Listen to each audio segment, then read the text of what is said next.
할렐루야. 할렐루야. 아멘. 네, 주님을 찬양합니다. 자, 여러분 한 주간 동안 승리하셨습니까? 아멘. 오늘 하나님께서 여러분을 이렇게 불러주신 거 보니까 하나님의 음성을 듣고 여러분이 하나님 앞에 응답한 여러분을 보니까 승리를 하셨습니다. 그런데 뭔가 좀 이렇게 클리어하지는 않죠? 클리어하지는 않죠?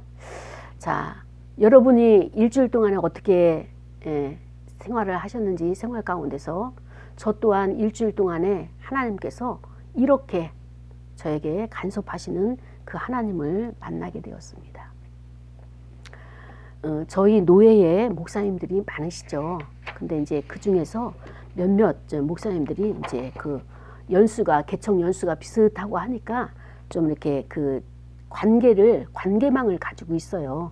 관계를 가지고 있는데 그 중에 한 목사님이 지난주에 그 노예에서 우리 이제 시무 예배를 드렸어요. 시무식을 할 때 가서 이제 식사를 하고 교제를 하는데 그 목사님이 저한테 그 이야기를 하는 거예요. 제가 이제는 정보를 그 목사님에게 여러 가지 정보를 제공을 했어요. 그래서 한 3가지 정도 정보를 제공하는데 이 목사님이 대뜸 하는 소리가 목사님이 말하는 것을 내가 다 믿을 수는 없고 이 얘기를 딱 하는 거예요. 근데 그것이 제 안에 가슴으로 팍 꽂힌 거예요. 그러면서 순간 머릿속으로는 뭐야 이 목사님 도대체가 나를 불신하고 있다는 얘기 아니야? 목사님 얘기를 다 내가 100% 받아들인 건 아니고 그게 믿지 못한다는 정보가 내 얘기가 믿지 못할 얘기라는 거 아니에요? 그래서 참 그래 이 사람 제끼고 저 사람 제끼고 나면은 남을 사람 몇 명이 있겠는가. 그래도 같은 지체고 같은 노예고 하니까 또 그동안의 관계도 있고 하니까 그래 그냥 넘어가자라고 그냥 넘어갔어요. 그리고 또 나도 뭐 거기에 대해서 별로 신경을 안 썼어요. 근데 문제는 이제 언제 시작이 되느냐. 내가 가장 다급할 때 문제가 되는 거예요. 내가 가장 다급할 때 나에게 있어서 가장 다급한 것이 무엇입니까? 설교 준비예요. 설교 준비를 해야 되는데 일주일 내내 설교를 묵상하고 하나님께서 어떤 주제를 주실 것이며 어떻게 말씀하시고 내 뜻대로 전하는 것이 아니라 하나님의 뜻을 담아가지고 여러분에게 선포를 해야 되잖아요. 근데 이 설교가 안 되는 거예요. 아무리 애를 써도 마음이 붕 떠 있어가지고 안정감이 없고 안정이 안 되고 이 설교가 이게 잡히지가 않는 거예요. 맥이. 그래서 우리는 그럴 때 어떻게 합니까? 기도로 나가는 것밖에 없잖아요. 기도로. 그래서 기도했어요. 하나님 이게 무슨 일입니까? 내 안에 어떤 죄가 있습니까? 내 죄가 있으면 말씀하시고 가르쳐 주소서. 나는 회개해야 되는 거예요. 뭔지는 모르지만 그걸 발견하지 못한 거예요 지금. 근데 하나님이 저에게 딱 조명을 해주셨는데 어떤 조명을 해주셨어요? 그 목사님과의 대화에서 내가 그를 괘씸죄로 꽉 묶고 있었던 거예요. 아니 이럴 수가 있어? 이럴 수가 있어? 제 안에 이렇게 그 자만심이 있어요. 자만심, 자부심. 인간의 그러니까 이게 그 인본주의죠. 초등학교 때서부터 국민학교 1학년, 2학년 때서부터 아이들이 자기 친구끼리 이제 장난치고 막 농담도 하잖아요. 그러면서 뭐 골려먹기도 하잖아요. 지우개를 훔쳐다가 이제 딴 사람한테 맡기고 또 선생님이 말씀 안 한 것도 했다고 이렇게 이야기를 해가지고 막 장난을 치게 되면은 결국에는 친구들이 이렇게 찾아 저한테 와가지고 제리미가 이야기하는 것을 이제 그게 이제 정확하다.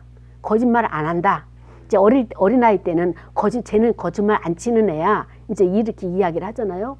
그렇게 정직함을 가지고 살아왔고 또 나름대로 분별을 해가지고 그 정보를 줬는데 그 목사님이 면전에서 나한테 딱 그 얘기를 했을 때 아니 이 목사님 뭐야. 내가 이게 기초 자료를 줬으면은 자기가 그 자료를 가지고 정보를 가지고 선택할 건 선택을 하고 아니 버릴 건 버리고 해야 되는데 아니 정보를 제공하는 자에게 그렇게 어려운 정보를 제공하는 자에게 면전에서 나를 갖다가 불신을 이렇게 하니 있을 수가 없는 일이 발생을 한 거예요.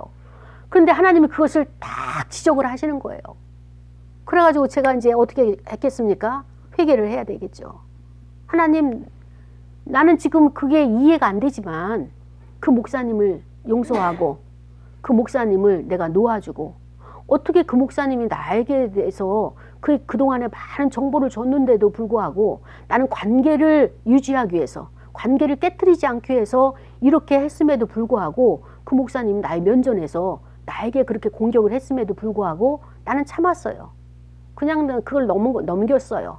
그런데 하나님은 나에게 지금 찾아오셔서 나에게 빛을 비추는 거예요. 조명하시는 거예요. 그러니까 죄는 누가 졌어요? 내가 진 거예요. 뭔지는 모르지만 나는 죄를 졌어요. 그래서 제가 그렇게 기도했어요. 하나님, 요거까지도 참겠습니다. 나는 정보를 준다고 이런 정보 저런 정보 이렇게 정보를 준다고 생각을 했는데, 이것조차도 하나님은 사람과 사람이 만나서 이야기하는 것, 이렇게 이것이 사람의 말이 와전되면 험담이 되잖아요.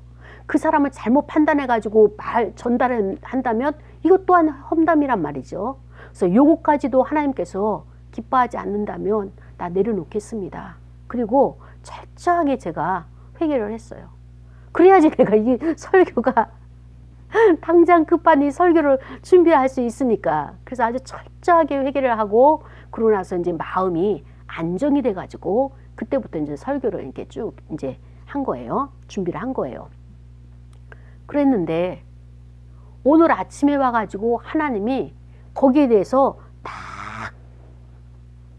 완결을 저어주시는 거예요. 내 마음이 완전하게 클리어하도록 이렇게 완결함을 해주신 거예요. 내가 어제 저녁에 회개를 했어요. 죄를 회개했어요. 그래서 나는 지금 그 목사님 때문에 마음이 상했는데, 섭섭한데, 나를 불신한다고 내 면전에서 말하는 것을 보면서 우리는 내적 지혜에서 이럴 경우에 어떻게 했어요? 하나님이 그의 입을 통해서 나에게 말씀하신다라고 우리는 그 명제를 가지고 있잖아요. 그러니까 하나님이 나를 지금 불신하고 계시는 거예요. 불신하고 계시는데 나도 상처받았고, 그리고 또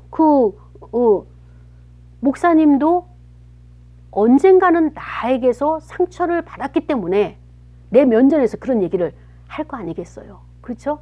그래서 지금 내가 그 목사님에 대해서 계속 섭섭한 마음이 있다는 것은 뭐냐면, 우리가 그리스도 몸에서, 한 몸에서 그 목사님도 나에 대해서 지금 같이 연결되어 있는 거예요. 나만 지금 힘든 것이 아니라 그 목사님도 뭔지 모르지만 나와 연결돼가지고, 끈이 연결돼가지고 힘들어하고 있는 거예요. 그래서 내가 그를 풀어놓아야 되는 거예요. 그를 자유롭게 풀어놓아야 되는 거예요. 그래서 나는 그를 풀어놓았어요. 그런데 더 나의 마음도 아프지만 그 목사님도 아프지만, 마음이 아프지만 더 마음이 아파하시는 분이 계신데, 그가 누구더라? 누가 더 마음을 아파하시겠어요? 네. 하나님께서, 성령 하나님께서 내 안에 죄가 있는 것을 보시면서 얼마나 안타까워하면서 얼마나 그렇게 성령님도 아파하시겠습니까? 그래서 나의 그 무례함, 나는 올바른 정보라고 해서 그에게 제공했지만 하나님 보셨을 때는 틀린 정보일 수도 있어요. 그러니까 이 나의 무례함이 그 상대인 목사님의 마음을 아프게 했고, 그 다음에 또 뭐예요? 내가 하나님을 괴롭게 해드린 거예요. 이렇게 괴롭게 해드렸기 때문에 이제는 발빠른 정보라고 생각하는 이 모든 것도 다 내려놓고, 그래서 하나님께서 기뻐하지 않는 것은 내가 시간 낭비하면서 또 관계를 파괴시키면서 또 하나님의 영광을 가리는데 이제 더 이상 내가 에너지를 거기에 쏟지 말자, 낭비하지 말자라고 이제 어제 저녁에 이렇게 딱 정리를 했어요. 근데 오늘 이제 아침에 이제 다 준비를 하고 나서 하나님께서 그 문제를 싹 열어주시는데, 어떤 것을 발견하게 하시는가 하면은, 이 목사님이, 나는 그 목사님이 괘씸죄를 걸고 있었잖아요. 근데 그 목사님이 나를 너무 믿었던 거예요. 너무 신뢰했던 거예요. 그래서 나에게 받은 자료를 가지고, 정보를 가지고 많은 사람들이 있는 곳에서 그 이야기를 했던 거예요. 하니까 어떤 거는 맞는 것도 있지만 어떤 거는 틀린 정보를. 근데 저 목사님이 양 목사님이 줬기 때문에 나는 당대하게 그 목사님은 당당하게 아주 담대하게 이야기를 했는데 그 듣는 사람들이 그건 아니야 틀린 거야. 그거는 이게 무슨 일이지? 그 목사님이 얼마나 당황하셨을까? 라고 하는 것이 알게 됐던 거예요. 그 목사님은 나에게 면전에서 목사님의 이야기를 100% 믿을 수가 없어요 라고 한 것은 그 목사님은 나를 완전히 100% 믿고 내가 준 정보를 가지고 다른 사람 회의 자리에서 그것을 논했는데 틀린 정보가 2개나 나온 거예요. 그러니까 그 목사님이 이 양 목사님이 이상하다? 이건 내가 걸러야 되겠네 라는 생각을 할까요? 하지 말을까요? 응? 할 수밖에 없는 거예요. 왜냐하면은 연거푸 2개나 정보가 틀린 정보가 갔으니까 할 수밖에 없는 거예요. 그런 당연히 그런 측면에서 본다면 뭐예요? 그 목사님은 내가 주는 자료를 100% 믿고 받아들였던 거예요. 그런데 내가 거짓말을 해가지고 그 목사님을 당황하게 했고 그 목사님에게 많은 사람에게 창피함을 줬던 이런 것이 이제 보여지는 거예요. 유추가 되면서 맞습니다. 성령님께서 나를 비춰주시니까 내가 그것을 알죠. 만약에 성령님께서 나를 이렇게 조명해 주지 않는다면 어떻게 합니까? 나는 내가 생각하고 내가 분석하고 내가 이렇게 통찰한 것이 맞다라고 많은 사람들에게 주장하고 내 것을 갖다가 강요를 했을 겁니다.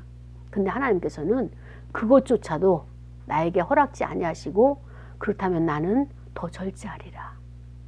이제까지 생활 절제하면서 살아왔다고 생각하는 이것보다도 더 나는 말하는 것을 아껴야 되겠고 내가 섣부른 판단, 잘못된 정보 이것을 다른 사람에게 퍼날르는 거 여기에 있어서 나는 조심을 해야 되겠다라고 하는 생각을 하게 되었습니다. 이것이 뭔가 하면은 성령 하나님께서 우리의 삶을 간섭하시는 거예요.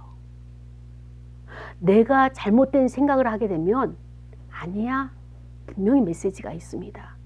근데 내가 알았습니다 하고 그래 그대로 계속 내가 가고자 하는 것을 고집스럽게 간다면 하나님은 2차 경고가 있는 거예요. 또 거기서 계속 가게 되면 하나님은 또다시 3차 경고가 있는 거예요. 그럼 왜 그러느냐? 하나님이 나를 사랑하시기 때문에 그런 거예요. 하나님이 나를 그냥 버렸으면 사생자처럼 버렸으면 나를 사랑하지 않으신다면 그럼 하나님은 관심이 없어요. 무관심이에요. 네 마음대로 살아라. 네 멋대로 살아라.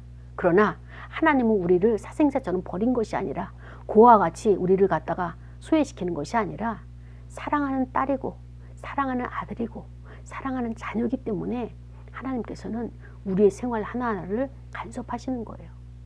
여러분의 마음의 상태가 어떻습니까? 마음이 기쁘기도 하지만은 뭔가가 지금 마음속에서 캥기는 일, 뭔가가 찜찜한 것, 뭔가가 좀 이렇게 클리어하지 않은 어떤 감정들, 생각, 사람 이런 것이 떠오른다면 거기에 성령께서 조명하시는 성령의 인도하심이 있는 겁니다. 그렇습니다. 오늘은 우리가 새해를 들어가지고 이제 우리가 새로운 목표를 그 다음에 또 새로운 실천사항 중에서 첫 번째가 믿음의 선한 싸움을 싸우라 지난주에 말씀과 함께 연이어서 실천사항으로 성결하라 이 제목 가지고 말씀을 나누려고 합니다. 자, 우리 함께 할까요? 성결하라. 성결하라. 예. 그래서 오늘 이제 야고보서 3장 17절과 18절에서 첫째 성결하고 요 그 대목만 가지고 우리가 함께 나누기를 원하는데요. 오직 위로부터 난 지혜다라고 말씀을 하셨습니다. 우리는 하나님으로부터 지혜를 얻어야 돼요. 그렇지 않고 이 땅의 지식과 이 땅의 생각을 가지고 살아가게 되면 하나님의 빛을 하나님께서 위에서 보실 때 보면은 어리석게 그지없고 그 다음에 또 무지하게 짝이 없는 그런 행동과 생각들을 하고 제멋대로 가고 있는 우리의 모습인 거예요. 왜냐하면 인간은 항상 죄성이 있기 때문에 누구와 반대돼요? 누구와 반대돼요? 예, 생각도 반대요. 행동도 반대요. 하는 일마다 반대요. 그러니까 하나님께서 우리를 간섭하지 않으시면 우리는 향방 없이 정말로 죄의 자리로 죄의 사망의 길로 갈 수밖에 없는 것이죠. 인간 안에는 가지고 있는 것이 무엇입니까? 저와 여러분이 가지고 있는 것이 무엇이에요? 우리 안에는 뭐가 있어요? 율법밖에 없고, 우리 안에는 뭐가 있어요? 죄밖에 없고, 우리 안에는 뭐가 있어요? 사망이 우리를 위협하는 그거밖에 없는, 우리 안에는 그거밖에 없는 거예요. 그렇기 때문에 예수 그리스도를 내가 모셔드리지 않는다면 우리의 인생은 실패의 인생이란 말입니다. 그래서 오늘 말씀이 성결하라 이렇게 말씀을 하셨는데요. 성결하면 우리가 딱 떠오르는 게 뭐가 있을까요? 응? 여러분 성결하면 여러분이 딱 떠오르는 게 뭐가 있습니까? 죄에 대해서. 자, 그러면 우리 죄 그러면 너무 이제 그 광범위하잖아요. 그죠? 자, 그러면 우리가 현실적으로 우리가 생활 가운데서 내가 성결이라고 하는 것을 범주를 본다면 우리 사회의 성결이 뭐가 있을까요? 사회의 성결. 우리 사회가 깨끗해야 될까요? 아니면은 더럽고 혼잡스러워야 될까요? 그렇죠. 깨끗해야 되겠죠. 그죠? 그럼 깨끗하게 하기 위해서는 내 생각에 어떤 것이 깨끗하다? 어떤 것이 여러분은 깨끗하다고 생각하시나요? 우리 사회의 깨끗함, 성결. 양심. 양심. 그 개인에 속하겠죠? 그 개인에 속한 것이 어때요? 행동으로 나와야지 사회에 그 저기가 되는 거겠죠. 내 양심이 어떻게 됐어요? 타락한 결과가 행동이 뭐가 나왔죠? 그 선악과 말고 우리 사회 생활에서 살인이 나왔죠. 또 우리가 나 자신의 그 행동 패턴을 보세요. 뭐 내가 죄로 인해서 고통스러우니까 뭐가 나왔어요? 욕이 나왔어요. 그렇죠. 또 뭐가 나왔어요?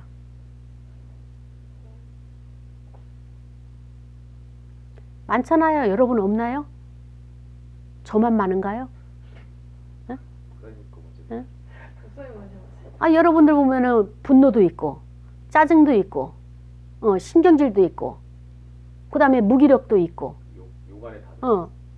이 모든 것들이 불평불만 있고 원망이 있고 그 다음에 또 의기소침이 있고 내 인생은 왜 이럴까 라고 하는 이런 것들, 불공평함에 대한 이런 거에 대해서 이 많은 것들이 우리 사회에 모든 사람들 안에 이런 것들이 있어가지고 사회에 그것이 다 토해져 나오는 거예요. 사회에서 다 토해져 나오니까 우리 사회가 어떻습니까? 그러한 생각들, 이 모든 것들이 지켜지지가 않으니까 도덕에 있어서 우리가 무능해지는 거예요. 도덕에 있어서. 그 다음에 또 뭐예요? 윤리에 있어서 불감증이 있는 거예요. 윤리를 지켜내지 못하는 우리 무능함이 있는 거예요. 그래서 이런 사회적인 이런 제약들이 우리에게 그것을 가시와 엉겅퀴로 되돌아 주는데, 그래서 성경에서는 이런 사회 성결을 어떻게 말하고 있느냐. 레위기에서 보니까요, 그 여호와께 성결하라 해가지고 제사를 드려갈 때 이 관에다가 관을 쓰잖아요. 제사장이. 거기는 여호와께 성결이라고 하는 이런 이제 띠를 관을 이제 쓰고 이제 하나님 앞에 나가는 것을 볼 수가 있습니다. 그런데 야고보서 21장 27절에 보니까 하나님 앞에서의 정결하는 것, 성결이라고 하는 것은 뭐예요? 여호와 앞에 나갔을 때의 성결인데, 우리가 하나님 앞에서의 나의 정결함, 이 정결하고 깨끗하기 위해서는, 더러움이 없기 위해서는 어떻게 되냐? 우리가 신앙생활을 하는 우리가 경건의 모양과 능력이 있어야 되잖아요. 그렇죠? 근데 이 경건은 뭔가 하면은 야고보가 말하는 경건은 이거예요. 고아와 과부를 어때요? 그 환난 중에서 돌보아주는 거라고 했어요. 어려움에 처해 있는 고아를, 또 어려움에 처해 있는 과부를 어떻게 해야 돼요? 돌봄을 해줘야 되는 거예요. 케어를 해줘야 된다는 거예요. 그래서 또 뭐예요? 자기를 지키라는 거예요. 자기를 지켜가지고 세속에 물들지 아니하는 그것이 경건이다. 이것이 바로 하나님 앞에서의 정결이다. 이렇게 야고보는 우리에게 말해주고 있는 것입니다. 그렇습니다. 가난한 자, 과부와 고아를 내가 돌봐주는 것, 케어하는 것 중요하지만 먼저 나 자신을 지켜야 돼요. 어디로부터? 세상의 죄로부터, 세상의 악한 거로부터 나를 지켜야 돼요. 하나님 앞에서 지켜내야 됩니다. 그래서 야고보서 1장 26절에는 또 뭐라고 말씀하셨는가 하면은 야고보는 누구든지 스스로 경건하다 생각하면, 누구든지 다 자기가 경건하다고 생각한대요. 그러면은 자기 죄를 재갈 물리지 아니했다는 거예요. 내가 죄인이다라고 고백할 수 있는 것, 내가 죄를 졌구나라고 고백할 수 있는 것도 성령의 조명하심이 있기 때문에 그것을 볼 수 있는 것이죠.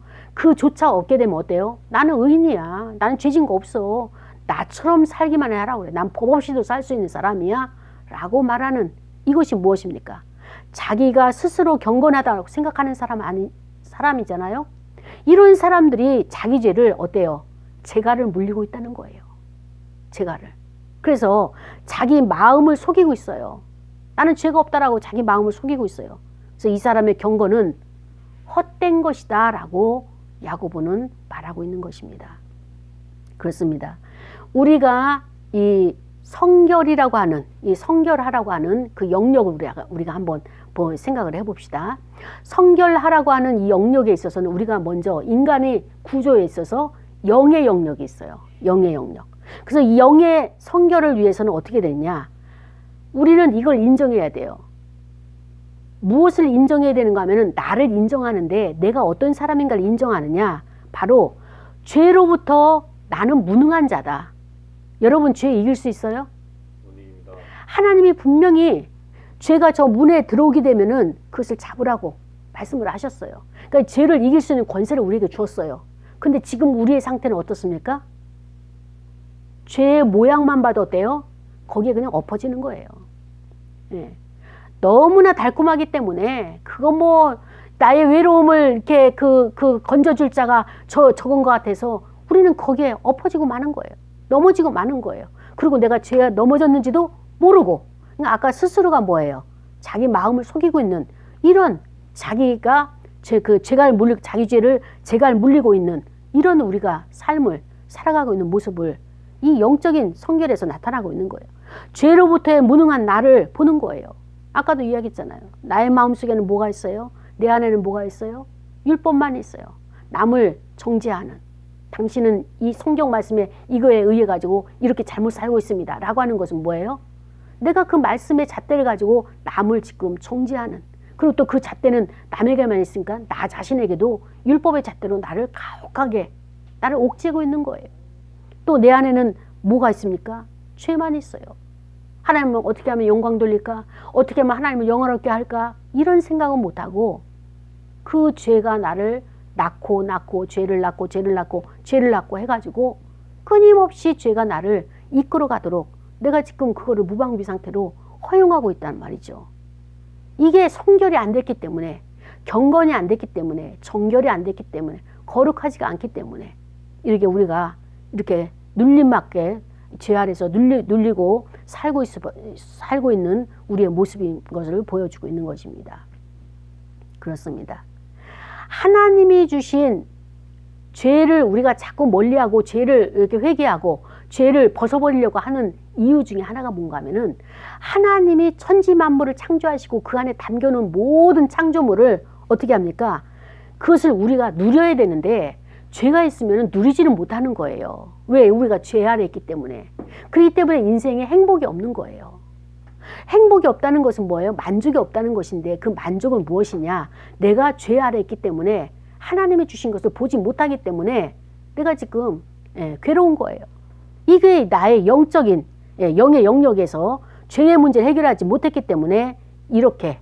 그래서 죄가 있는 사람들은 어떻게 합니까? 하나님의 주신 그 복, 창조하신 모든 복을 빼앗기는 거예요. 빼앗기니까 어떻게 돼요? 내 안에 하나님을 향해서조차도, 인간을 향해서, 하나님을 향해서조차도 불신이 생기고 두려움이 생기는 거예요. 그것이 바로 내 영적인 영이 성결해야 될 이유가 되는 것입니다. 요 죄의 문제는 반드시 예수 그리스도를 내가 영접하고 받아들이고 그분을 의지하지 않고는 이 죄 문제를 해결할 수가 없어요. 그분만이 이 문제를 해결할 수 있는, 내 죄는 예수님의 십자가 외에는, 예수님의 보혈 외에는, 그래서 우리의 죄를 자꾸 예수님 앞에 전가를 시켜야 돼요. 전가를 시켜야지만이 우리가 내 죄에서 해방될 수 있고 죄를 이길 수 있는 힘을 거기서 우리가 받아낼 수가 있는 것입니다. 두 번째 영역은 혼이에요. 생각.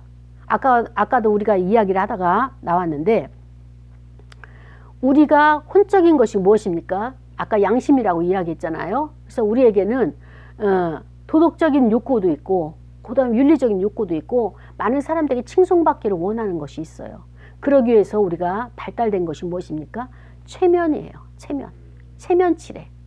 나는 내 마음속의 생각은 온갖 더러운 것을, 잡동사니가 많았음에도 불구하고 사람들 보기에는 아주 그럴듯하게 포장을 잘하는 그런 체면 문화로 우리가 살아가는데, 그렇기 때문에 내가 도덕의 무능자가 되는 거예요. 무능력자가 되는 거예요. 도덕적이지 못해요. 우리가 남의 것을 탐하지 말라고 했는데 남의 담을